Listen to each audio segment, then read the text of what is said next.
This one's for fiscal philosophy. Shout out Fiscal, but not the lady boys. I don't tote that.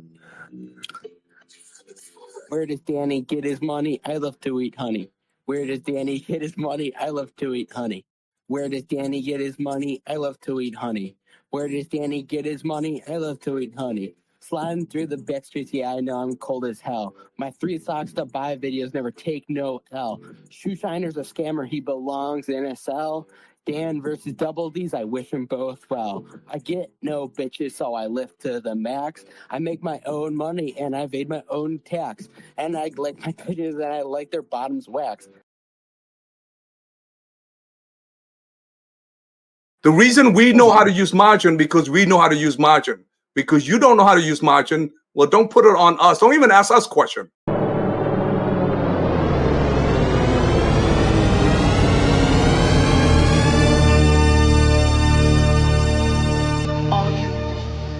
Hi, you Dividend Warriors. Welcome back to Saturday Night Live. The reason we know how to use margin because we know how to use margin.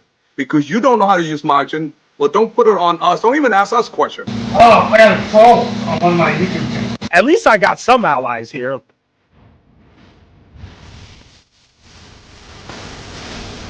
Well, hey, Ryan, why don't you pull up Amazon's margin real quick? Well,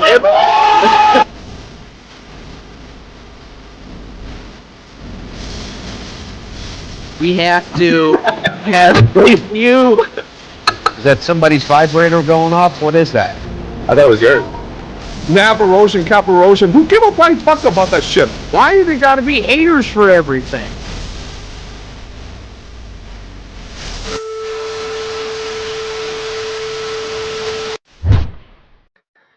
Hello, everybody. It's Saturday. It's 8 p.m. Eastern. And on Saturday, 8 p.m. Eastern, for 68 episodes now, you could be doing something potentially devastating to your lifestyle. Fiscal, what are some of the things you could be doing at Saturday, 8 p.m. Eastern that aren't on the Cash Flow Kings? You know, you could be stuffing Zins up the wrong area, so to speak. Whoa. I've heard they work faster that way, but not medical advice. You could be out there on the streets, catcalling. Mm. Hey, Yeah. sugar lips. Exactly. Asking, hey, baby, how much? But we're not doing none of that. The only time you should be asking, hey, baby, how much, is when you're asking how much a Cash Flow Kings channel membership is. And that's only $2 per month. That's absolutely quality value right And there. for that $2, we will love you much more a long time than anybody you'll find out there on them streets. Let me tell you what. Mm-hmm. I was thinking on Saturday, 8 p.m. Eastern, you could be possibly doing some edging, watching YouTube compilation videos of kind of the part of the internet you don't want to go to. Just not things that are accretive to your lifestyle or perhaps your right arm or hand. But hope we're all doing good tonight. Yeah, we got a big chat. I hope you guys enjoyed that special intro. Fiscal, what are your immediate thoughts to the intro? I was so looking forward to seeing your live reaction to it in the bottom there. Yeah. Well, I was laughing my rear end off, we'll say. And the reason I'm using that phrase instead of the actual word is because, you know, some developments on the channel, very recent. It's true. There have been some recent developments on the channel, some ongoing developments, one could say. If you didn't notice already, we hit 1,000 subscribers. So it's been a fun journey to say the least so far. We'll do our whole little sentimental talk at the end of the episode, but absolutely, well, beyond grateful for that. And the only reason we're grateful is because we get to gouge you guys for even more money. So we're really looking forward to gouging you guys. I mean, bringing more value to the channel. But welcome in, everybody. We Tire on Dividend, who changes his name every week, but we love him the same. Stabulo in here, Bacon Memes. I told everybody they have to get in for the intro because it's just one of those things where, one of those things you have to be there a little early for. Alan is here to make things weird. I greatly appreciate that. That could be a quote of the year for 2025, even though he started it last year. You could call it added value. Dissecto is in there saying Vici's a buy. Stabulo loved my song. He loves the intro. Everybody loves everything here. Jonathan Juice is in here. Got some snow in Louisiana. Always a fun time. We got Blake Downer in here. Always a treat when Blake is in here. But, I think it's going to be a fun night, Fiscal. It's the Evolution Gaming Roundtable. We're going to shortly get to that once our guests come in, and I'm excited. Me too. Evolution Gaming is something I've been hearing a lot about. Even Arya likes it from what I'm seeing on Twitter. So, I'm sitting here. I'm waiting to be convinced, guys. Like, get me to take the plunge. Yeah, for sure. Let's see. Who else do we got in the chat here? We have. I thought I saw Michael Anthony up there. Always a fun time seeing him here. Yeah, it's just absolutely EA. Yeah, we don't mess with EA Sports around here. We're waiting for one more of our special guests for the roundtable. So, yeah, that's one of the big. We'll definitely talk about that. It's it's one of the reasons that it may be on discount right now. You have to use like basically a boomer brokerage to be able to buy it. Yeah. But yeah, before we get to that, we did have, if you guys have been paying attention this week, we had an exclusive members only episode for 1 week at least. We had Brett and Ryan from Chit Chat Stocks on. Those are two viewers that were requested actually by one of the guests coming on tonight. It was a very, very lengthy. Fiscal, what words would you use to describe the episode? I mean, it was the first time we've ever had two Ryans on at the same time. Mm-hmm. I would say there was a lot of talk about sin stocks. If you're into sin stocks, I would say a lot of high tide convincing. What I'll say is this: we were not talking about the most ethical businesses. Distance. If you like revenue that's sticky because of an addictive product, that's the episode for you. Yeah, but once again, channel members have that access for a week. We're rather going to premiere it next probably Friday, a little doubleheader weekend for CFK hitting 1K. I think it'd be a nice little celebratory weekend. Doubleheader CFK potentially next week. Also, you technically get access to an episode in the future. It's episode 69. We're at 68 right now. So how could you not want to be a member? We also do owe Arya a dance, Fiscal. He became a channel member throughout the week. So Arya will oblige that right now. Never keep short.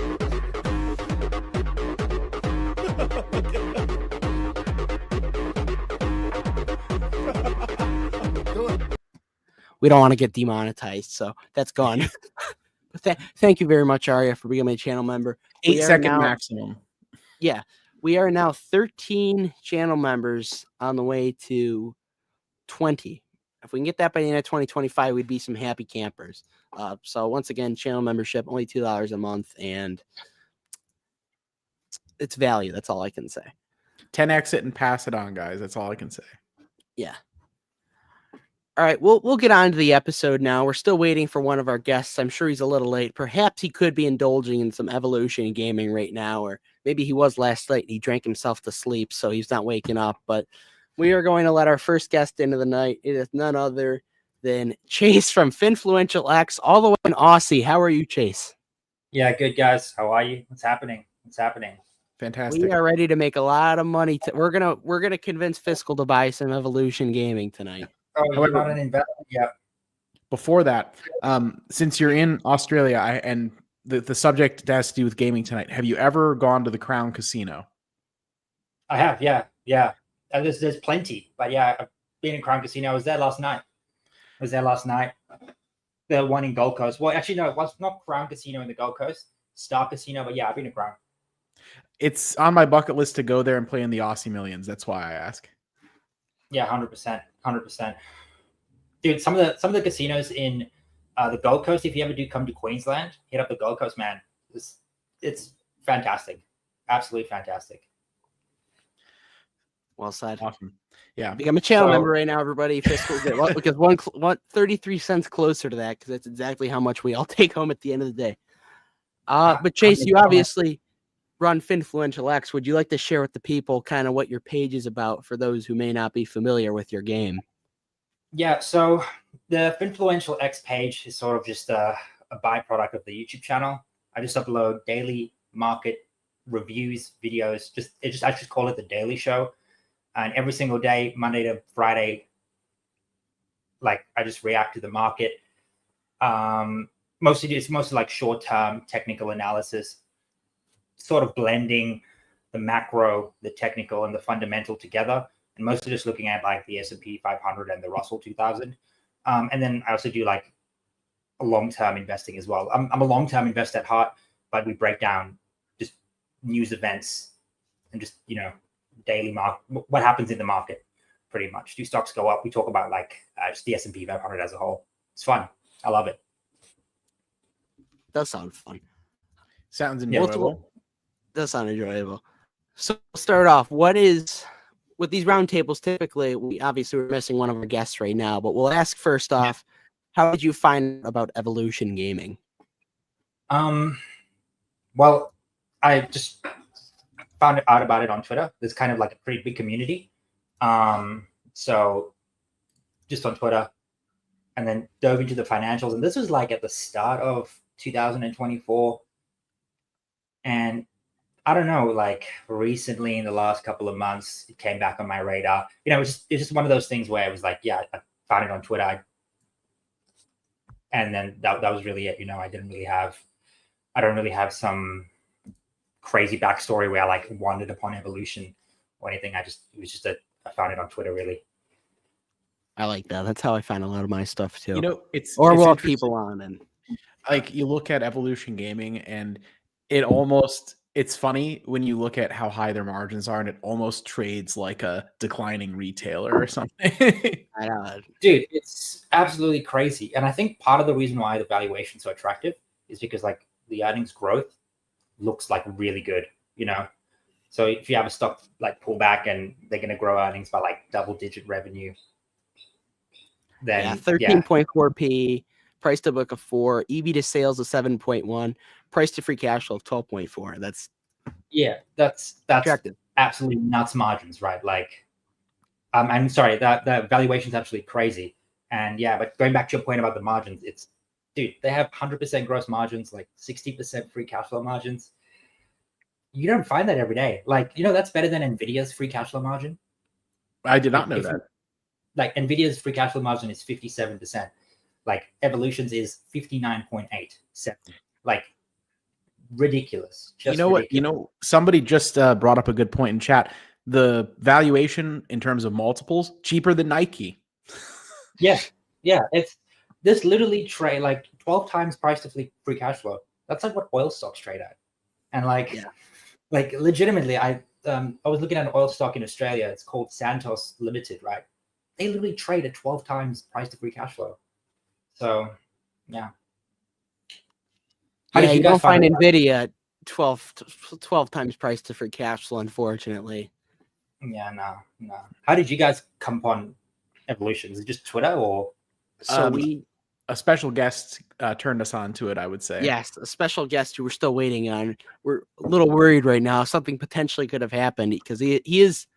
I would proclaim him the Evolution cult leader. Okay, he's the cult leader. I'm gonna retake that throne tonight because guys. We've got a battle. I love it. I put up. I have a 60-page slideshow that I made. If you guys want it, I'm ready. I am totally ready. If you want to share your screen. So, this one's Blake. Blake, it's look under EVVTY if you're looking at this. It only trades over the counter because it's like a Swedish company. Yeah. Thanks, Fabio. Yeah. Another reason that it's a little discounted. You know, I don't get it though. I like the number one reason why I bought the stock is valuation. Like it's like when something hits you in the face. Normally when a stock trades at like a ridiculous valuation, there's like something wrong with the business, right? Yeah. And like every single business has issues. Like think about Nvidia, right? Just because the big, like you think about all of the China concerns and them, the lack of selling that they could do to China would be a massive concern. Or some of the round tripping in revenue still trades at 50 times, right? So yeah, like every single business, even the greatest business in the world right now, Nvidia has issues. But apparently the market thinks that this company is legitimately going to die. Yeah. And it could. I mean, like in terms of the risks, I've listed like every single risk on the slideshow, right? From like 10 being the company's revenues could be half of what it is in 5 years. And then like all the way down to like 1 where it's like virtually it's no risk at all. Yeah. I've listed all of them. Yeah. Look, there is one that's like 9 out of 10, but yeah, I don't know. Like the valuation is just so appealing for the stock to me. Yeah. So we found out we had our secret guest. He basically came out of the show one time and he mentioned it. Yeah. I didn't really pay much attention to it. So then since he is a channel member, he requested we do a deep dive on it. And we started looking into it and the financials just looked insanely attractive. Right. Then we did more deeping. We went on the investor relations and we found out that it's like it's more of a software company more than I guess a sin stock. It just got more attractive. So I opened up relatively small position for my portfolio, and Yeah, okay. I feel you right now. Like I have a small position as well. Kind of just like dabbling my foot. And I will add more, but I just want to see more like upward momentum and wait for the earnings. Yeah, for sure. Dude, there's so much to love about this stock. And you're right, it does trade like it's more of a software company than anything else. Like just because of the scale it has, like with how it operates, it's like genuine scale. It genuinely operates like a software company with like great unit economics and like incremental costs per user. It's ridiculous. It's ridiculous. Yeah. Do you worry about because like the only thing I've heard risk wise people really bring up is like a realistic potential drag is regulation, because they operate in all kinds of different markets, and sometimes you'll have crackdowns on gambling in different places. Yeah, absolutely, dude. Regulation is a big thing. It's a real big concern, right? But so like the thing with regulation is that once in regulated countries, like they can just cut your license. The second, if Evolution, let's say worst case scenario, a country like says Evolution, you can't like you can't operate in our country, they'll just scrap that's just that revenue segment gone, done. Like Evolution won't be able to operate anymore. So that is the biggest concern. But I don't think that's actually ever going to happen. Like I've looked at some of the, like for example, like in the UK, the big thing with the UK is the gambling commission, right? They're pretty much getting investigated, and because they offered unlicensed, they offered games to unlicensed operators, but that was only 3% of their revenue. But the thing with the UK, the reason why the stock was down 10% on that, it's not because like 3% of their revenue is going to disappear, right? It's because of the way the commission and the legal system works in the UK relative to the actual outcome. You see, the UK judicial system, right? In America, it's like you're innocent until proven guilty. In the UK, you have to prove your innocence, right? You're guilty first. And so pretty much like if the UK commission says we're going to cut this off and they go to like an appellate court, right? They're going to have to like prove their innocence. And that's like extremely, extremely difficult to do. And that's a big, big risk in the UK segment. And so that's why I think the stock trades like kind of like a dog at the moment in terms of valuation. What it's done. But is the second bus coming on? That's Seymour, right? Yeah, Seymour. Yeah. Okay. We hope he's okay. I know he would not miss the Evolution Roundtable for anything, so I'm getting a little worried that Seymour Duck could have been. I don't know. Maybe he was at a real life casino. He's drinking a little too much and he took the wheel home. Let's hope he didn't do that. He's a channel member. Right? He'd know better. But yeah, maybe he got shot. Who knows? Yeah. We hope not. Sounds very specific. No, Let's hope you didn't. Maybe the Oracle sent somebody to get him, from the episode. Yeah. Dude, I totally didn't get the glasses memo. I had to go walk down to my car and get suns. I love that. That's dedication to the bit. Yeah, it's that we've kind of went away from it since it's a special episode, we brought them back. Wait, I got a question, Ryan. Are those 3D glasses? These are Temu glasses. Temu, okay. I got them. I don't know how, like that. Right. Guess how much they were. 12 US. $1.69. No way. Yeah. No. That's ridiculous. Is that good? I mean, I don't wear these at all. I've only worn these for the show. I just have them sitting on my desk, and I actually got a 2 pair. I have another pair down there. Wow. They serve their purpose. I don't wear them out in public. I look a little slow if I do, but maybe if I want to get like a free discount or something, I'll wear them and get some sympathy. Blake has a good question before we get into your slideshow, because I'm actually very excited for that. He says he sees that cash flow and EBITDA based PEGI values around 0.7 to 0.8, coupled with the rather insanely attractive margins. How strong is their moat? Okay, they have, off the top of my head, I want to say 60 or 70% market share. Yeah. In the US market, it's 90% right now. In the Latin American market, it's about 80.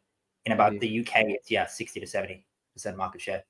So it varies, but yeah, they got a super wide moat. If you use like Morningstar's, like Morningstar don't have a write up, but like I looked at like the 5 moat sources for Morningstar, which is like intangible assets, cost switching, cost advantage, efficient scale, and there's one more, right?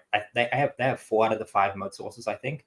2 of them you could like argue against it, but like I think they got a pretty deep entrenched moat with like 2 of the Morningstar's moat sources out of the 5. I think I would consider it a wide moat. And since we aren't like gamblers at all, but Fiscal, was it Brett or Ryan, or was it you that said that like people who've actually used like the gaming software have like complained when they switch off from Evolution, like things are. No, it was the guests. It was Brett and Ryan that had said that. Yeah, basically, other like different casinos and stuff have tried to develop their own games in house, but then the actual users like will move away from them because they don't have like the right features or anything like that they want. And Evolution apparently does it best, is I think what they were saying. They're just the best at it, right? And the thing is, the second, like if you're a gaming operator, right? So Evolution's a gaming supplier, and the operator will be like DraftKings, FanDuel, MGM Bet. The second, if you're like an operator and you bring on a supplier onto your side, it automatically like creates like, what's the word? Like conflict between the two, because like if you're a supplier, right? So you're like Evolution, what you want is like your games everywhere on every operator's website, so that you can just make the most money due to like distribution scale and just general unit economics, right? Because you amortize your costs over the amount of people playing. If you're an operator, you just want one thing. You want all of the games on your site, so that if I come onto your site, I can just play whatever game I want. The second, if you're an operator and you have like a limited agreement with the supplier, where it's like, we can only supply your games and we can only operate we'll supply you our games and you only use our games and you can only operate through our games, right? It's just like you can't have Evolution's popular games. And then if you're an operator and people will literally start leaving your platform for Evolution. So that actually did happen with one specific instance, when operator bought a supplier, and what's the name? It was in Asia. It was a company in Asia, and it was value destructive. And they actually sold off that arm. Like they literally sold off the supply arm and went right back to Evolution. So yeah, like Evolution just do it best. Trying to do your games in house just doesn't work, because everybody wants Evolution games and pragmatic games. They don't just want your games. And you don't know if your games are going to be a hit. You don't have any hits. So yeah. Blake has another one. Yes. How old is the company? From what I'm seeing right now, Blake, I'm seeing 2006. Yeah, 06. So 08, 2020, you could even say, even though it's probably actually benefits them. Yeah, they did have a mode attack. Bet365. I know them. Oh, I know them too. Yeah, Bet365 had Evolution on their platform, and because Evolution is a 15% commission, right? 8 to 15, but on the upper end generally. That a 15% commission. Bet365 kicked them off the platform, and then they lost players.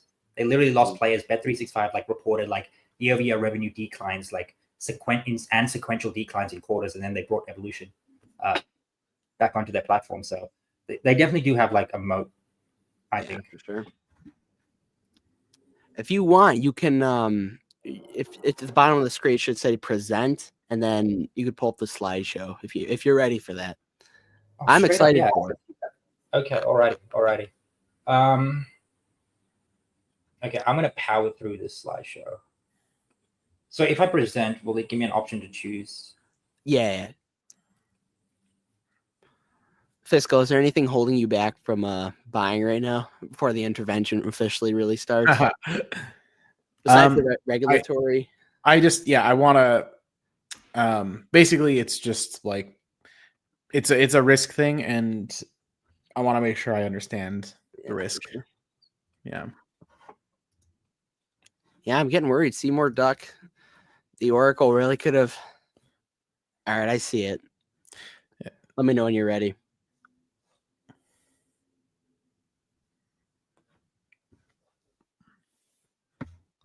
Wait, give me 1 second, guys. I'm trying to organize. Great.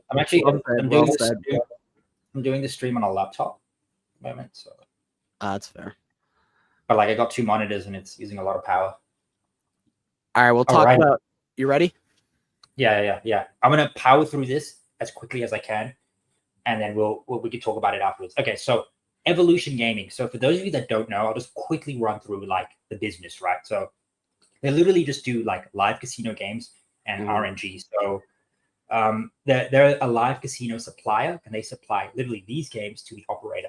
And they literally have like 2 segments, live and RNG. So they have like physical dealers. Let me get my pen. Yeah, I've seen them on Instagram. Like I see the Instagram reels, like people will be messaging with the dealers. I think it's hilarious.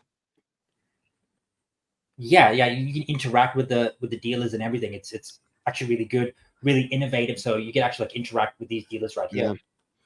And imagine like all the old guys on there that are like attracted, like the young, attractive women dealers too. I think that's reoccurring customer base. Yeah, Could be 100%. Like if you have like a real hot brunette, like guys will stay, and I think it's something like 78% of the customer base is male. Yeah. So that's literally what Evolution do. It's literally just live casino games, and they also have an RNG segment. They operate in 4 offerings. They have live casino and slots, right? So slots is like RNG, random number generator, and live casino. Those are the 2 segments. And then live game shows is a mix of like live casino and slots. And then first person is a really weird augmented reality 3D render type of game. It's pretty much live casino and slots, but 3D without the dealer, I guess, trying to cut like the live aspect out of it. I don't know. So these are the type of live casino games you generally see. So you have the typical stuff, like roulette, craps, blackjack, baccarat, and then you also have like some of the really proprietary games. I guess Lightning Roulette is something that the Lightning series Evolution offers, and a whole just proprietary games. So that's really what live casino is. Evolution makes money in 2 ways, from variable commissions and then fixed fees. So essentially Evolution just take a cut from all of the gaming revenue. So the amount of money that the user puts in and the amount of money that the operator keeps, Evolution takes a cut from that, as well as some fixed fees with like table costs, or if they want to customize their own games, they can go ahead and do that. Evolution have these brands. So they have the namesake brand right here, and then they got like DigiWheel, No Limit City, Live Spins, Net End, Red Tiger, BTG. These are just live casino individual suppliers or RNG games, but most of their live stuff comes from Evolution. And this is actually a really cool acquisition they made as well. And we can talk about that a little later. Now, Evolution's business has 2 key advantages: scale and alignment. So the only way Evolution makes money is if the operator makes money. So if BetMGM makes money, Evolution make money. So, it's sort of aligned. Evolution is kind of aligned there to make the best games with the best possible outcome, and then scale. For example, like this is scale, right? For example, these are all Evolution's games. And you can see 2,500 people in this lobby, 2,800 people in this lobby, 4,000 people in this lobby, 19,000 people playing Crazy Time. Crazy Time is probably Crazy Time is 100% their most popular game. And you see, this is the DigiWheel right here. It's like a roulette spinning wheel. That's digital. That's actually like an entire screen right there, except for like the part. But yeah, so this is the type of scale. If you go play blackjack at a casino, you can only have 8 people on the table. Yeah. Is there blackjack right here? No, there's not. But like you can have, or actually, Evolution only offer 8 people per blackjack table. But like you have an immense amount of scale, and that's why they have amazing markets. Now, Evolution operate through something called One Stop Shop. It's pretty much this comprehensive platform, and they're the only gaming supplier that actually do this, where you have a single integration, right? And you can get like all of these games. So you implement One Stop Shop, and you get all of these games into one single integration. And there's a ton of tools on the consumer-facing side and then the back-end side that you can use, and they keep developing tools to add to One Stop Shop. Now, part of the reason why we actually see the sell-off in Evolution has to do with some of the revenue declines. I wouldn't say revenue, this is cannibalizing revenue, but the uptake of One Stop Shop, and they've just had a lot of like technical difficulties with OSS. However, that's all in the past right now. They've sort of fixed that up this quarter. It's why I'm super interested to see what their earnings are, which they report this week. And then just in terms of how many tables Evolution have? They have about 1,600 tables right now, and this has increased significantly over time. Now, I hope that sums up the business. You know, all they really do is they just supply games to operators. So the operator takes on all of the customer acquisition costs, the KYC, the know your customer, all of the stuff that impacts gross margins. Evolution don't have that. All they do is they just supply the game in a physical studio with a physical dealer, except if it's RNG. Now, any questions on the business? No, I'm just upset Seymour Duck isn't here because I also remember he said we were going to play some games after the show and put up in good members only, and I was looking forward to giving some blackjack advice. Yeah, it's real sad. You know, he put together some of these slides as well. Fun fact. Yeah. Should I keep going? Keep going. Yeah. Alrighty. Okay, financial. So we'll kind of just browse through it, I guess. They did $2 billion in revenue. Revenue has compounded at a 49%, 46% CAGR since 2014, so the last 10 years. Absolutely insane. Free cash flow. No, that's operating revenue. Free cash flow was 1,225 in the trailing 12 months. So $1.2 billion in free cash flow from $2 billion of revenue. So it's 60% margins. Right. So they operate in two segments, live and RNG. So live makes up about 85% of their revenue, RNG about 15%. We'll see if that mix grows in the future, because they are really focusing on growing the RNG segment because it is their laggard.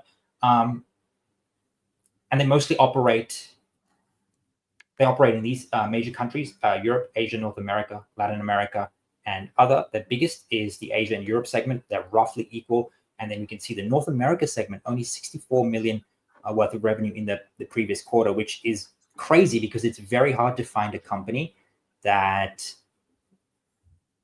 still has all of their North America growth ahead of them. I think this will probably be the biggest segment by far if we look 10 years down the line.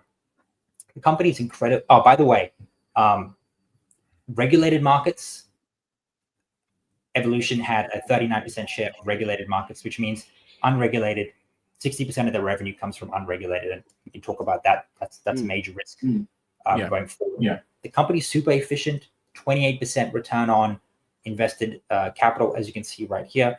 Now, they did have some very poor acquisitions that decreased their return on invested capital due to just an excessive amount of goodwill on the balance sheet. But if you actually take this figure right here and adjust for goodwill, the returns on invested capital is close to 72%. So very, very efficient company. And goodwill is this ghost expense, or this ghost part of the balance sheet that shouldn't really exist, in my opinion, but it does for accounting reasons. If we just go over valuation, we went over this before. They traded 13 times PE ratio, 12 times forward, 4.3 price to book, price to free cash flow of 12 times. It's insane, absolutely insane. And that's the enterprise valuation right there. We went over that. They have $750 million in cash. This is in the local currency, so it's 750 USD, 750 million. And they have about $90 million in debt. So virtually no debt, no long-term debt, which is awesome. Margins, insane, 100% gross margins. And that's because the operator takes on all of the gross margin expense, and they only see expenses from the operating margin, which is 63%, super efficient. And you can see free cash flow margin here, 60% as well. So I do expect this to decline, however, in the future, and we can talk about that in the valuation. But super good margin. And they also pay a 3% dividend, guys, 3.6. I didn't know that until we did the deep dive a few weeks ago. It was nice surprise. They pay, they have a payout ratio of 50%. And many people knock back the fact that they pay such a high dividend, but we can talk about why with regards to Swedish dividend tax laws, why that actually is the case. But yes, looking at the moat analysis, right? So Evolution's moat, do they have a moat? And so I just looked at it from the Morningstar framework because I don't really have any other framework to look at. And so I'm going to try and decide if they have a wide, narrow, or no moat at all, right? And so Morningstar have 5 moat sources. It's network effects, intangible assets, cost advantage, switching costs, and efficient scale. And generally, if you have one of those, you have a narrow moat. If you have none, you have no moat. And if you have like more than one, you generally have a wide moat. Evolution has 4, right? At least I think 2 of them are like really strong, but like they have significant intangible assets. Proprietary games like Monopoly, Lightning Roulette, and just the entire, like, how do I explain this, right? Getting the game, it's not as easy as us. If we would all just get a table and then get a dealer and just start videoing, it's not the case. There's a whole bunch of software that goes into the back end. There's a whole bunch of hardware. There's actual studio costs, right? Yeah. Evolution hire about 1,000 people every single month because there's a huge churn of dealers. Like all of that contributes to tangible assets. There's this huge network effect where you have to have Evolution's game. You have to have Evolution's games. If you don't, they'll just leave and go to another operator. Yeah, you gotta like shuffle the cards. You gotta, you want to have legal gambling procedures here, everybody. Yeah, you have to, like, there's an actual physical live dealer. Like you see me live on the camera now. There's an actual dealer dealing cards and an actual camera crew, a studio crew. And it's not just like you have a table. No, there's actually like overlays. There's like software overlays that they put at the right points, and it's knowing when to zoom in, when to zoom out, like knowing what cards are coming next, and then displaying like the actual cards in the corner of the screen so that everyone watching can actually see what cards are, because like where the camera is, some people might not actually see the cards. So it's an incredibly complicated process. There's a lot of minutia involved, and that's why I think they have like significant intangible assets. I also think like switching costs is a big one. Like, for example, BetMGM, DraftKings, FanDuel, they all require like their own dedicated studios. They want their branding on, and you can't, like, once you sign a contract with them, a 3-year contract, you can't just switch. So significant switching costs, there's contract pullout costs, all of that involved. And then Evolution have the most scale. They have the highest market share, the most scale, and they have the cost advantage for that. And what's crazy about the cost advantage and the scale that Evolution has, right? There's something called RTP. It's the return to player rate. So essentially, if you bet $100, Evolution's RTP is 99. So if you bet 100, they're going to give you back $99. Evolution is the only company that can actually do that because they operate on such a scale. Every other supplier has an RTP rate or a return to player rate of 97 or below. Evolution has the most. So if you go play an Evolution game, right, you play the longest because you get the most money back and you have more money to keep betting. And that's why Evolution legitimately has immense scale. So I think they have, at least 4 out of the 5 moat sources. Some would say 5. And Goldman Sachs think they have a wide moat. This is like the widest moat businesses in the world. And Evolution is like right here in the E section, right there. If you can see that, like right there. So super wide moat business. Management. Look, I actually hate going over the management, but this is the CEO. This guy is like the Steve Jobs of the iGaming industry. Ted Husselschelter, I don't know how to say his name, but look, when it comes to management, I don't know what you guys like. Everyone on Twitter is always like, you need to have a good management team. I think it's like the opposite, right? Like, I don't really pay attention to management teams as a whole because the businesses that I invest into, right, excluding all the technicalities that you can just hire like a team to do, right? The actual running of the business, the actual day-to-day operations that these guys take care of, anyone should be able to do it. And that's why I don't really focus much on the management team. But if you want to go through this, I put it all out there. What's very interesting about all of the management team is look at the amount of shares they hold, right? 684,000 shares. The CPO has 96,000. He has warrants for 60,000. This dude has another 700,000 shares. This dude has 60,000 shares. Jacob Kaplan. He's new to the business, by the way. He recently just got hired. And this woman has a whole bunch of insiders that own 26% of the company. So 26% of all of the stock business is owned by insiders. 10% of it is by the original founder. So, the management team is completely aligned with shareholders, you and I. Management team is completely aligned. So you love to see that. You love to see that type of stuff. But yeah, if you want to go over that, like I can send you guys a link to the slides. There's a ton of notes on whatever. Yeah. Any questions about that? No, but Blake does bring up a point. That former gambling invites rigged games. Have they ever been accused of fraud or shady dealings in any way? They have no, they haven't, because in terms of like the actual payments and like shady dealings, that would go to the operator. So Evolution hasn't been accused of that, but the operator like BetMGM or DraftKings may. But that's completely out of Evolution's wheelhouse because the operator determines, knows the customer and handles like the money side of everything. The only thing Evolution do with regards to money is like multipliers and just the tracking of it, but the actual operator handles all of that. So Evolution is never like the shady deal side of it is on the operator, not the supplier. So Evolution, it doesn't really affect Evolution. Yeah. And then Blake also has to be clear: their customers are not the gamblers. Their customers are gambling establishments or location providers. To be clear, what can you? Yeah. So the casino MGM is the customer, not the yes. player. That's what I. Yeah. It's a B2B business. So Evolution is dealing with the business, MGM Bet, DraftKings, whoever. So yeah, and that's why gross margins are just great because like gross margins are great because they don't have to deal with all of that like stuff that I don't even know how to say it, like stuff that affect gross margins. Yeah. Okay, the total industry, guys. Want to know something crazy about this? Live casino is only 5% of the global casino market. To put that into perspective, live casino is to the total global casino market where smartphones were in 2002. So about 5%. RNG is about 17%. So there's a huge runway. And I don't think live casino is going to steal money from land-based casinos. I think what's going to happen is it's just going to increase the TAM. It's about a $500 billion global market. We should see this at $1 trillion in 5 to 7 years. In my opinion. Now, live casino is growing the most, 23% compounded annual growth rate for the last 5 years.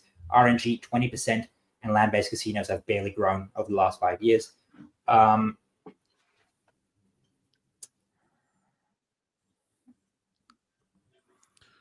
Interesting. Yeah. So the online casino market is expected to grow 12.4% all the way through 2030. Just to give you guys some like context to that, right now the actual live casino market is about a $55 billion market. If we use these growth rates, this should expand to about an $80 billion market. And if we take a 70% market share and a 15% take rate, Evolution's revenue by 2030 should be about $6 billion. It's currently $2 billion, and that should equate, if we use the current margins, to free cash flow of about $4 billion. And that's just live casino. It doesn't include the RNG segment, which is 15% of the business. And there's just a ton of just really good news. Like, for example, in December, there was record revenue from iGaming in December. This actually equated to a 40.5% year-over-year growth. This was just in Pennsylvania. Atlantic City saw 28.5% year-over-year growth. Again, iGaming growing extremely quickly. These are the 6 states where iGaming or live casino is regulated in the US. And you can see, we just see very, very linear, maybe not linear growth, but like we're moving to the upside. We saw great growth here in December, and I do expect this to continue. Now, Connecticut, Michigan, New Jersey, Pennsylvania, and West Virginia, these are the only states where live casino is legal right now. And there's a huge runway for North America, particularly the US. And if we actually compare it to where sports betting is right now, sports betting is legal in over 38 states. And so do expect this by, I reckon, maybe 2035, we should see 38. There's a huge runway in North America right now with regards to this. Like, part of the reason why I'm invested and really paying attention to this industry is because live casino has like huge room to grow, in my opinion. Hey, and if you think that like younger generation, they're like actually like gonna be like completely antisocial, that looks like what the trend is like right now. Me and Fiscal talked about it. Like, that's probably gonna be good for online gambling. These kids aren't real mans, and they don't want to go into the blackjack dealer and look them in the eye and tell them that you're gonna take their money today. Yeah, and dude, there's an actual loneliness epidemic going on, and I think if you can interact with like a dealer on a live casino, why? Let's this is us betting on the loneliness epidemic continuing in the future. But yeah, guys, like, look at the that feels so bad, but it's true. Yeah, it is what it is. Capital market. That's what capitalism is. But yeah, like guys, huge runway. And like I was doing some comps right now, trailing 12 months, like the US saw $225 million worth of revenue. I think this figure, right, in 10 years will be about 2 billion. I think you're going to see like huge pipeline for growth. And with regards to this, there's 8 states with bills looking to regulate this year in the US, one of them being Nevada, by the way. So tons of growth. Now, risks in the market, maybe we could talk about this later, but like I can send you guys the slides if you want. You can read. I've just gone out, listed all of the risks right here, given them a rating out of 10, out of 9. But I think that the biggest 2 risks, if we just want to quickly talk about them, is actually they had like cyber attacks, and that really tangibly affected Asia revenue. And then there's also this UKGC investigation,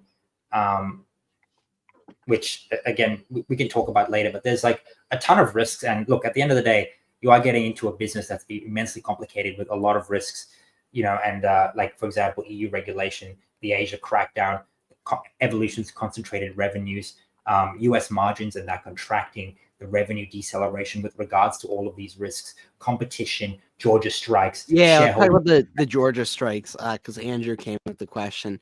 Have they resolved their Georgian studio issues? Yeah. I mean, the Georgia strike situation it's evolving. They've sorted the actual issues with the strike. So like pretty much what happened was, because like again, to not knock on Evolution, but like pretty much they're paying these like dealers like minimum wage in Georgia, like pennies on the dollar, and then they're making like literally millions of dollars per game, right? And that pretty much the employees like unionized and were like, we want more money, and Evolution were like, no. and then these employees, like, they went on strike, they were like violent, they were like blocking the entrance, and then Evolution were like, you know what, we don't negotiate with terrorists, and so they fired all of them. And now, they fired individuals, let go of them, and they were like, the Georgia studio 60% capacity, and then now there's an investigation with regards to the Georgia situation. Like, do I have it here? No, I don't. Like, yeah, there's an actual like investigation happening with the Georgia strike. So yes, it is resolved, but no, it's not in the eyes of the law. It's not resolved. Like, it's resolved at their studio, but not. There's a court case that's going to evolve from this. I think it would be hilarious if the employees did something a little more badass, like the blackjack dealers are like flashing the cards before they pull them, so like they give the player a little hint, or like go 2 cards under, you see the ace and you give it to the player. That'd be cool, but blocking sitting outside of a studio building isn't the most badass way to go about it, in my opinion. But the thing is, they can't do that because the security apparatus, if you actually like dive into like the security metrics of the business and like all of the software side, the hardware side, the dealer side, and the security measures they implement, like this is a super, like it's incredible what Evolution have actually done and why it's such a high barrier to entry. Like, it's part of their moat, right? Like, just like the intangible cost of doing that is insane. Like, you can't just be an operator and come online with like a video feed, because people can use AI to like track where the roulette ball is going to go, and they need ways to block that, etc. But yes, Georgia strikes. The Georgia strikes are an ongoing situation at the moment, and then shareholder churn, like 1 out of 10. I don't think it's an issue. High short interest, I don't think that's an issue. That's actually a benefit, to be honest. And then valuation. So let's actually talk about where I see the stock in like 5 years. Yeah, okay, I want to hear your fair value eventually. Yeah. So this is it right here, right? So if we take expected revenue for 2024, I think it's going to be that figure, right? And I've applied an 11% growth for the next 5 years. I got that figure from the fact that I think live casino is going to grow 17%, RNG is going to grow 9%, and then adjusting that for how the TAM is going to grow, I just came up with an 11% figure. I do think that on a bull case scenario, this figure is probably going to be closer to 15%. And we can talk about what the return to player rate and how, there is a case where if they move the return to player rate from 99 to 98 over the next 5 years, this number will actually be closer to like 20%, but 11% for now is what I'm using. And we actually see free cash flow margins go from where it is right now, 60% to 55%. So I am seeing a 1% contraction in margins over the next 5 years. You get free cash flow of $1.9 billion. Now I'm using an EV to free cash flow of 15. So I am expecting a little bit of multiple expansion over the next 5 years. It's currently at 12. Then we get an enterprise value of that, exclude the net debt, get the equity value and divide by shares outstanding. Shares outstanding, I expect to decrease by about 1.5% over the next 5 years every single year. And then you get the 2029 stock price of $154. The current stock price is 76. At a 3% dividend yield, it's now 3.5%. And you get about an 18% compounded annual growth over the next 5 years, at least according to these stats. Now, this is the growth, and this is the price in 2029. And then when you actually discount that back, right, again, using a 15% discount rate, which is crazy, just nuts. This really should be like 12. You get a fair value of $104. The stock is currently, just over 76. So you're looking at a stock that's 27% under fair value, which is material. So, great. I think great levels to buy. And this is also, I have right here, if you want to go ahead and read this again, like I said, I can give you the slides. This was just like an earnings note from some buy side firm in Sweden. Yeah, I think we went over that in our deep dive fiscal. Mm-hmm. Yeah. I like it. It's a pretty popular. It was trending on Twitter somewhere, and pretty much they reckon they're going to see like 12% growth over the next couple of years. And where's the fair value?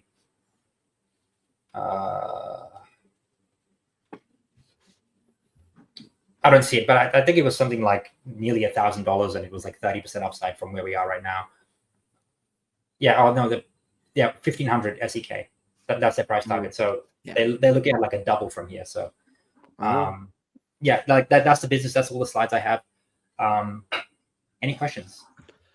I hope that wasn't long-winded. No, that was good. Not off the top of my head.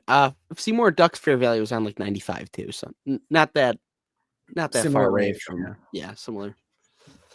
Yeah. Anybody in the comment section, if they have any deep kind of conversation or topics that you guys have right now on it. So with the regulatory things, like, what do you think that's going to amount to in the next, few years? I know it seems kind of like going to be dragged out a little bit, and it could be a while. So with the regulatory situation, right?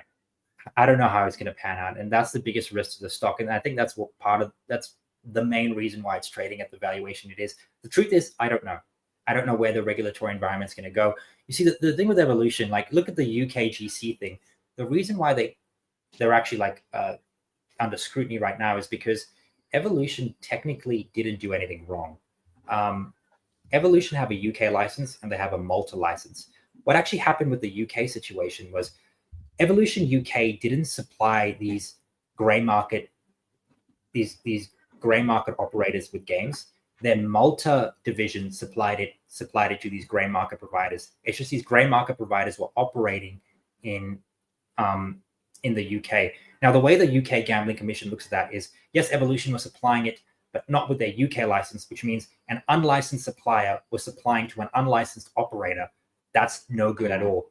Yeah. That makes sense. And so, like the UK situation, I think is a real big mess.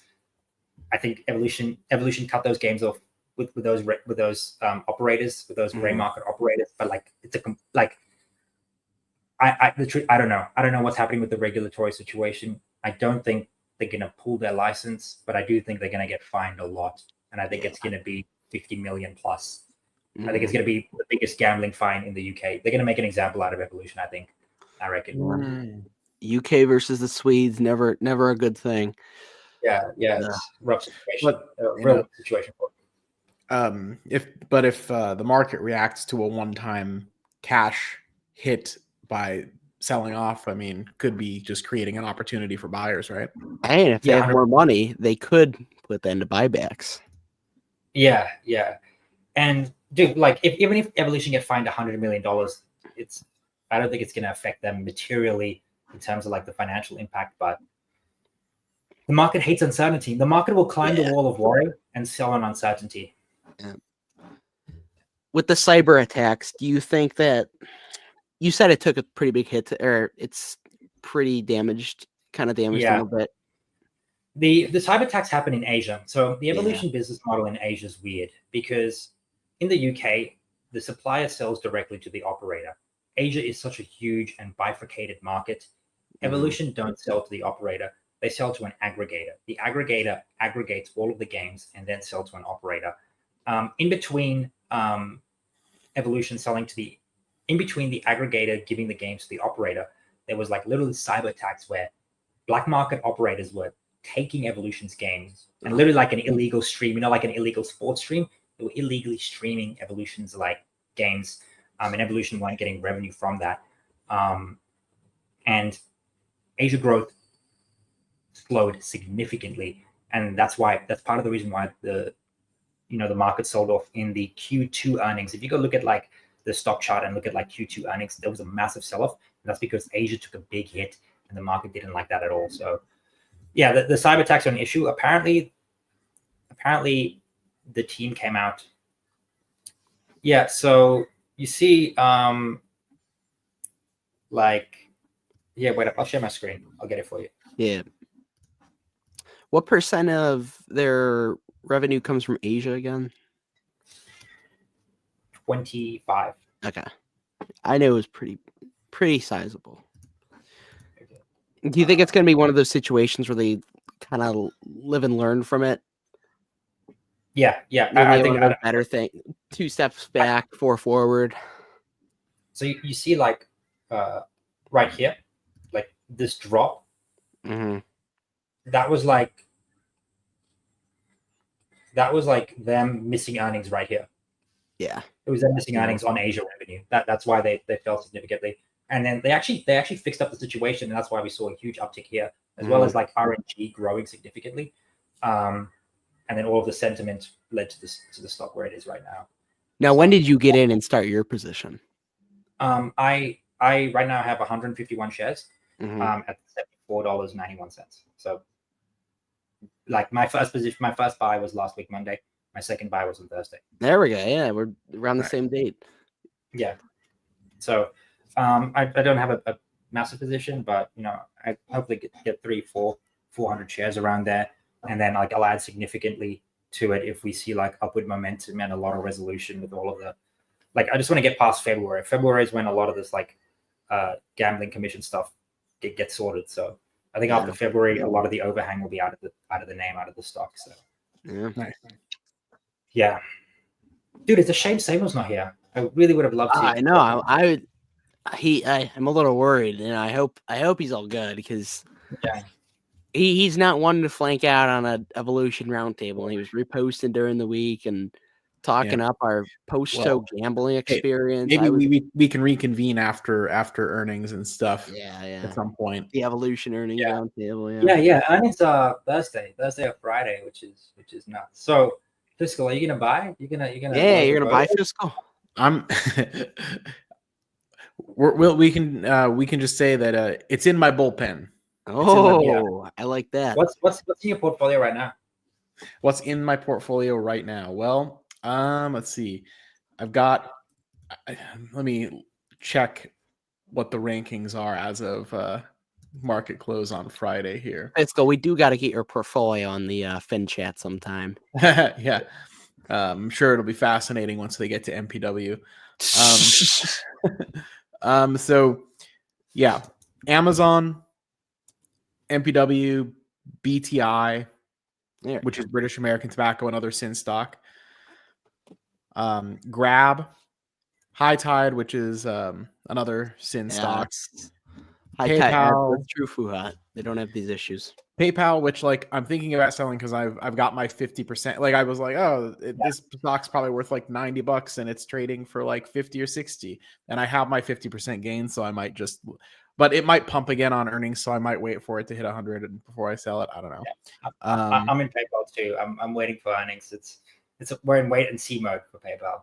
Yeah, but I've got some Disney, some TSSI, which is another small cap there. Hey, that's actually my biggest winner so far this year. So don't knock it. Actually, you're up now. Like a good amount, yeah. What Like did I miss? 20% or something. What did I miss? Because I averaged down after it dropped. And then it Oh, came way nice. back up. Yeah. Nice. TFS5. I don't have soft hands, Ryan. Yeah, I know. A little I'm volatility well doesn't aware. scare me. Yeah, you're up 20% year to date. Yeah, 20% year to date. That's good, man. That's a good position. Uber. Nice. Which Hey, we don't again, charge that's $4 for a membership group like the Tactical Shoe Shiner and say that we're undefeated in our trades this year. I think Uber is like my second best year to date, if I'm not mistaken. Yeah, Uber's been a fun play. And I do still have my Paramount Global, but they're supposed to complete a merger this year, and that should get me my resolution on where that's actually going to go, because I've been waiting for that to happen. So we'll see. But yeah, that's all the stoinks in my buffoonery Charles Schwab account.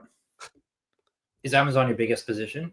Yeah, Amazon is the biggest, and my cost average is just below 180, so I'm doing okay on it. Oh, nice. That's good. That's a good portfolio, man.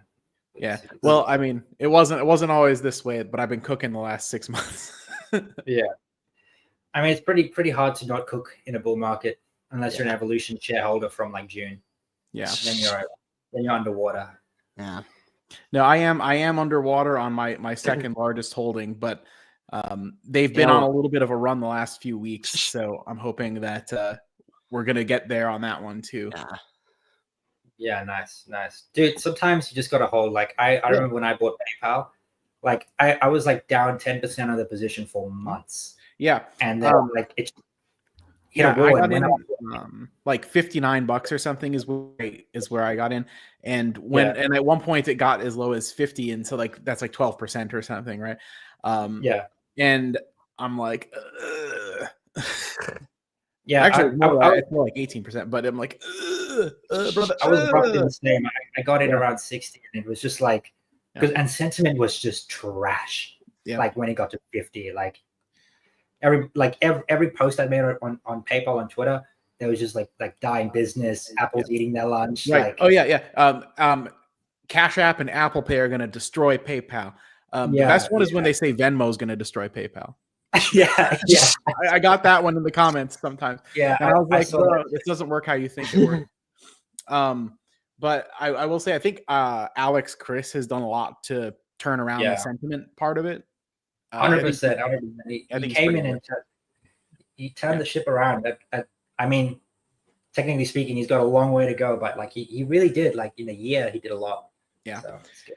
Yeah, I think Carol doing ads was the start of the something special for you guys. I really think it's because Alex Chris is more like this is what we're doing. Like this is the plan. Like he actually came out with some vision instead of just like, right, we're just gonna keep making a lot of free cash flow. Because that's pretty much what you heard like right before he took over. Like, we're not gonna rock the boat. Just keep doing things the way we're doing.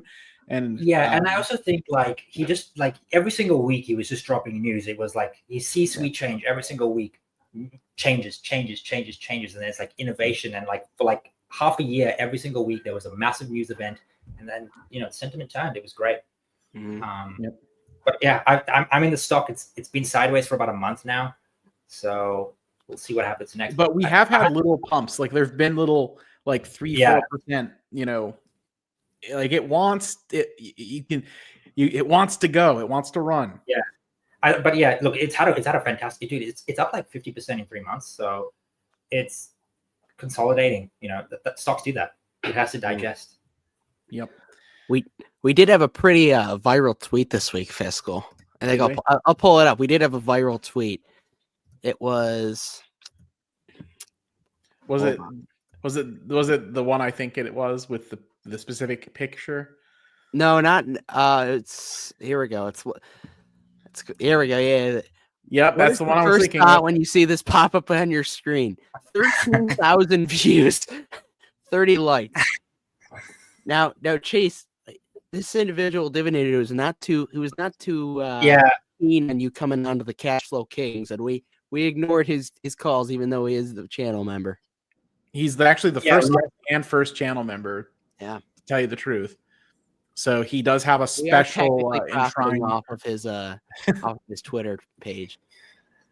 Yeah. The dude, he doesn't like me. He doesn't like me a lot, but I guess that's his issue. You know, that's his issue. But I don't know what to say. What's I don't the know what to beef? say.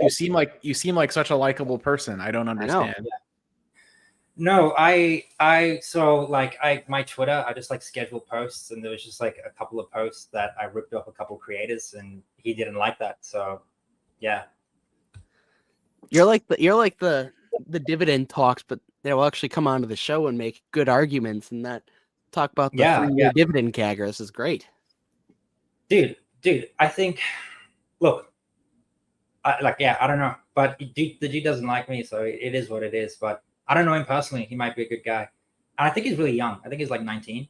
He's like in college or something. So. Yeah, the lore goes pretty deep with dividend doing the cash flow kings, but we we'll have a special place for him here. Have you had him on? Hey, he's our first guest ever. We've known him since like I'm not even joking. I've known him since like he had 20 subscribers. Like we've seen. That's true. I watched the beast. I watched the journey. I watched the whole journey. And hey, if it makes you feel any better, I mean, we've gotten into it, and he always likes to bring up the fact I used to own Walgreens. Like that's his mic drop for me every time. So, yeah. What like in what way? Because it's down now. Or? No, yeah, because I lost a lot of money on it. Yeah, rough part, but we learned from it. Dude, yeah, everybody's lost money on a stock. Like the very first stock I ever invested in, I was like 16.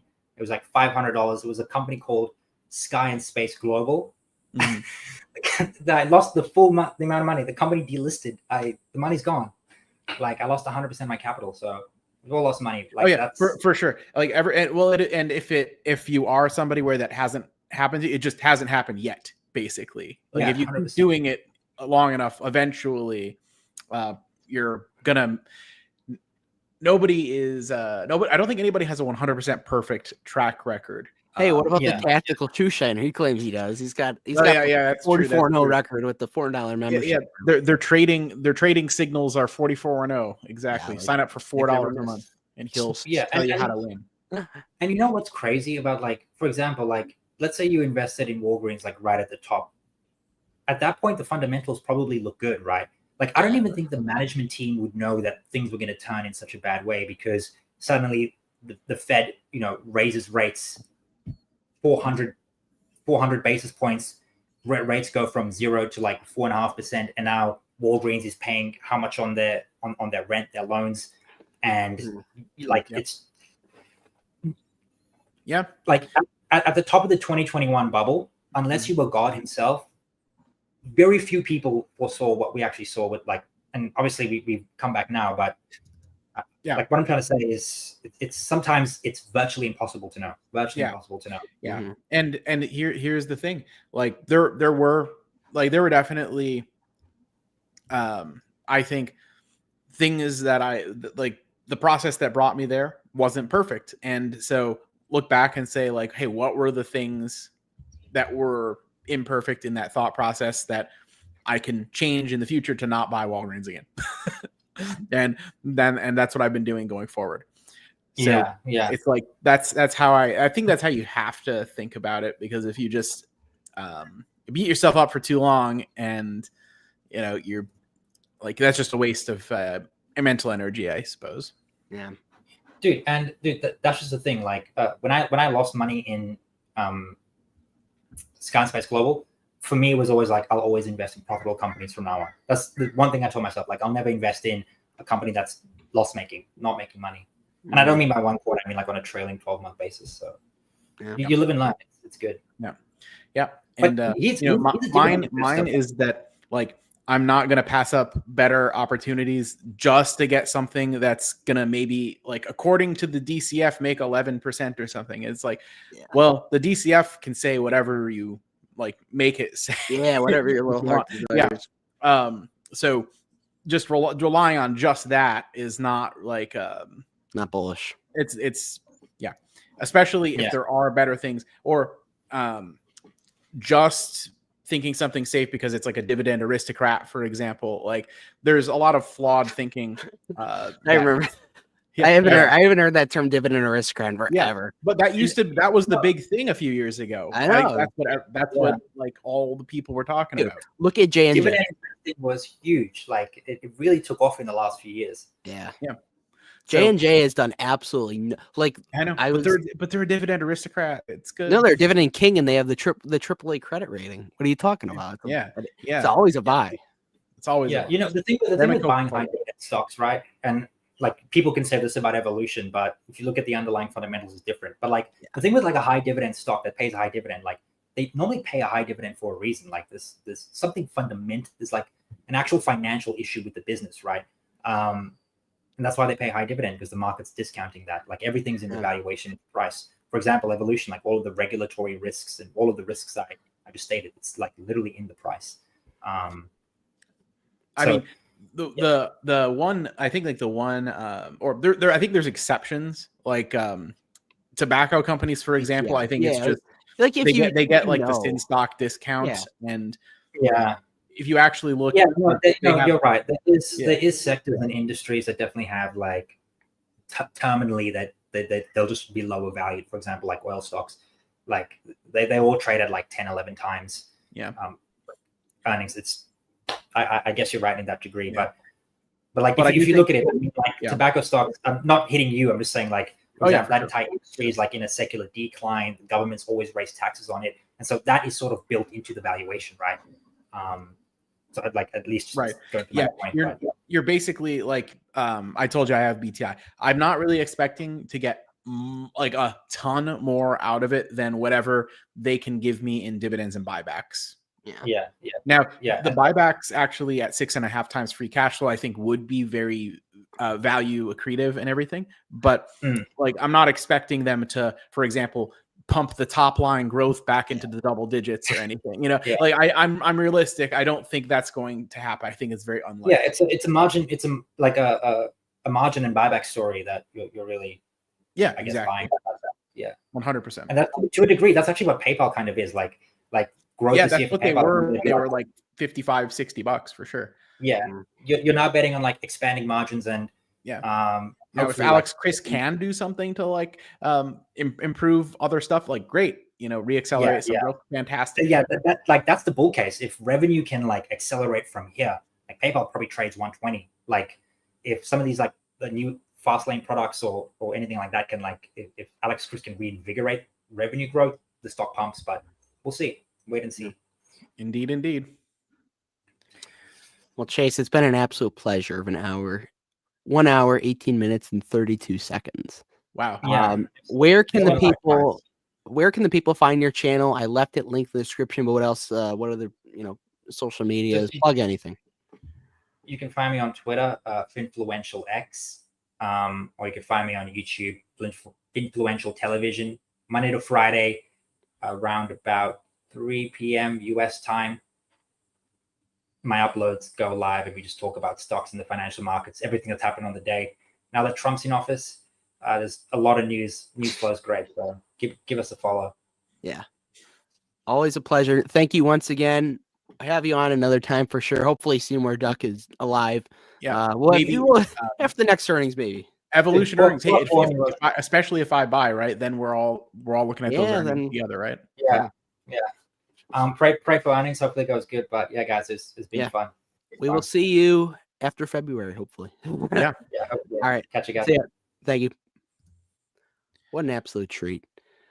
We'll spend a good 10 minutes now. We'll do the little post 9 p.m. debriefing on the CFK that we always love to do. But yeah, hitting 1K was nice this week. It was like every day it was like 989, 991, 993, 992. All at 994 for who knows how long. Yeah, but for real, we do appreciate it. The cash flow kings heavily needed the cash flow. Remember, at one point in time, the channel was on the verge. Now we are the verge. We had to fight for every single one of those subscribers. Yeah, now we gotta. Now we're living large.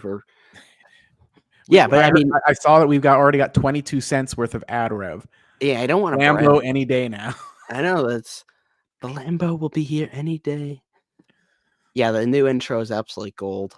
We are going to have Fuhat on sometime in the near future. Another announcement to you guys, the High Tide Roundtable has been postponed 1 week. It was supposed to be next week, but we are going to push it to the 8th.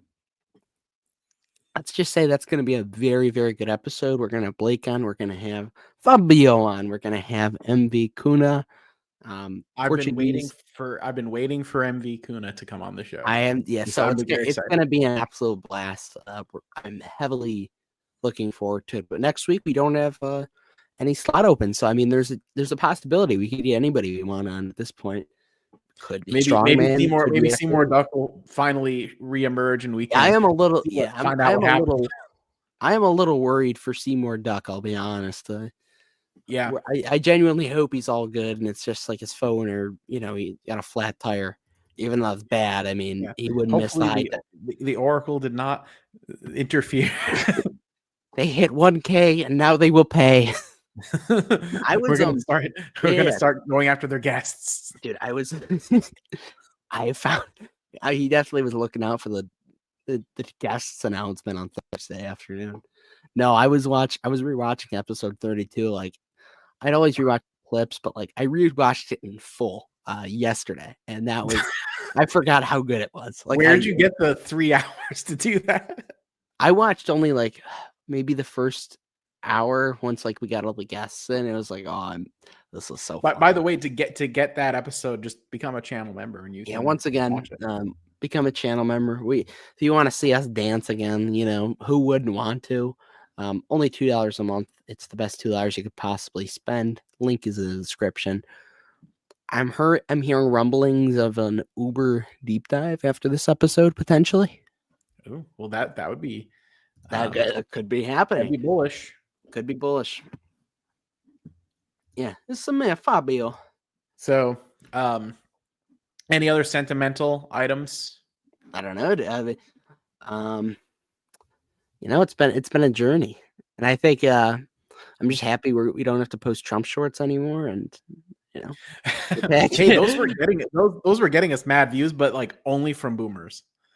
Yeah, it's. I looked at our age demographics, and 65 plus is like 27%. It's the plurality. It's the art. Yeah, I know. The comments were some of the best things too. Actually, I think we'll spend the last 5 minutes of this show. We're kind of dragging it out, but it's also just absolutely hilarious reading the comments. So we'll read some of our unread comments on the Cash Flow Kings. It is past 9 p.m., so anything can happen. So be ready.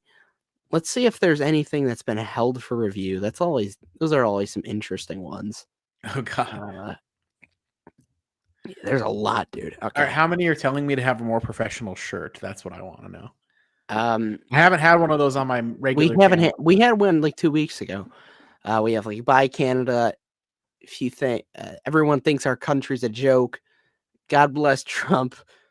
I'm not fucking around, Donald Trump. Hear me safe. Please. Dude, this guy's commented on the same. Okay. This is the same. This guy's commented. This guy's got a lot to say. Okay. We've been spelling it wrong. I can't do. Please. Dude, judges are corrupt. I know for certain, sir. I think he thinks our account is Trump's. Wait, yeah. It's like he thinks he's talking. Actually, I saw one saying, "Mr. President, please," something or another, and I'm bro, he can't hear you. He can't hear you through the YouTube comments. Oh no, dude. Yeah, they don't know how technology works. I'm not fucking around, sir. Mr. Donald Trump, my life is in danger. They tried to kill me 30 times. Oh my gosh! You know what he's gonna think when he sees that all the shorts have disappeared? He's gonna think that like the deep state. Like, right now. Oh boy! Like we shouldn't laugh because this person clearly needs help. But mentally, what are you gonna do? Let's look on his page. I'm pulling it up in a different. Oh my god, he has it. He's like he actually uploads videos. I'm looking at one right now. Oh, is this going to be like a conspiracy theory rabbit hole? I'm looking right. Okay, we'll pull it up. This is past 9 p.m. We kind of have to. This is within YouTube's fair terms. Watch 10 seconds of this.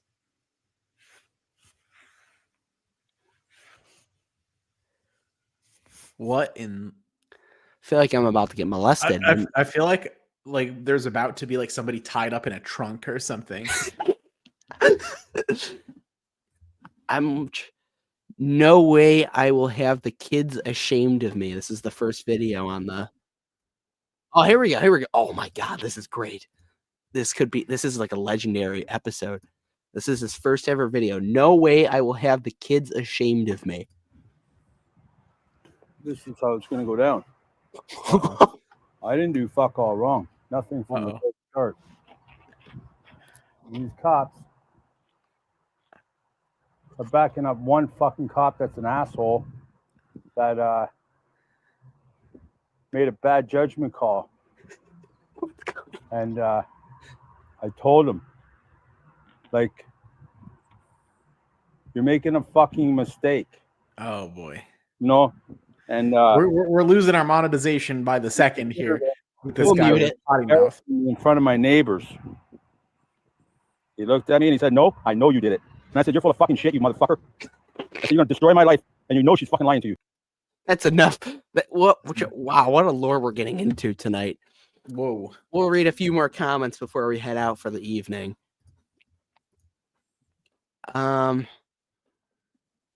Is it self-enrichment? I love Trump. He cares about everyone. We're causing so much division. We're the reason. Yeah. We're the reason that the country's a divided place now because of us. I don't care as long as we get that 22 cents of ad revenue, buddy. Oh, this is funny. This Canadian said we have good fishing up here. Like the one pure comment. I like it. Canadians are so friendly. I know. We love them. There's all of the comments. Let's see if there's any. I'm trying to. Okay, I wish we could sort by most unhinged. That would make more. I know that'd be. Come on, YouTube. Come on, Google. Give us an AI to do that. Yeah. Orange Head Speaks. I'm trying to see if there's anything good on art. Let's see if there's anything held for review. Okay, here we go. This will be great. It's mainly spam comp. This is truly. Oh, these are great. Let's see. A bit off topic. There should be no federal minimum wage. Yeah. Some of these shouldn't be. Why are they held? I don't know. Comments might be hidden because they're. Oh boy, here we go.